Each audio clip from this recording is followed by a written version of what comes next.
জাতীয় স্মৃতিসৌধে রাষ্ট্রপতি মির্জা ফখরুলের শ্রদ্ধা। মন্ত্রিসভার নতুন সদস্যরা অর্পণ করেছেন পুষ্পস্তবক। দেশের পক্ষে কাজ করার প্রতিশ্রুতি।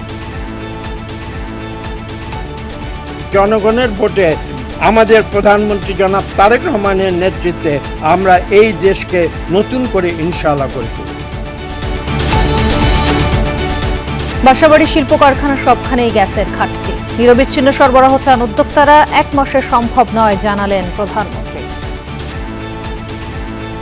লোকাল ইন্ডাস্ট্রি যারা আছেন ওদেরকে আপনি যদি কনজেনারেল অ্যাটমসফিয়ার দিতে না পারেন, এই বিদেশি ইন্ডাস্ট্রি আসবে না। এসএসআরি বললে তো কালকে সকালে হয় না। এটা এসএসআরি নেগোশিয়েট করতে হয়, এটা আসবে, ইনস্টল করবে, এটার সাথে অনেক কিছু জড়িত আছে।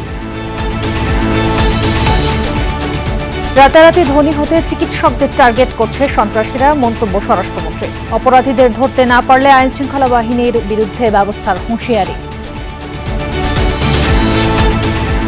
দেশে ফিরল কলকাতায় অগ্নি দুর্ঘটনায় নিহত 6 বাংলাদেশির মরদেহ। সাতক্ষীরায় সাজুর দাফন, বেনাপোল সীমান্তে হস্তান্তর হতভাগ্য 5 জনের কফিন।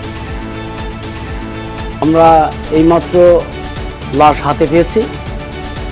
আমাদের এখান থেকে কুষ্টিয়া যেতে আরো 4 ঘন্টা লাগবে। আমরা যারা পর্যটক হিসেবে ভারতে যাই, আমরা যে নিরাপত্তাহীনতা থাকে, এটা যেন ভারত হাইকমিশনকে অবহিত করেন।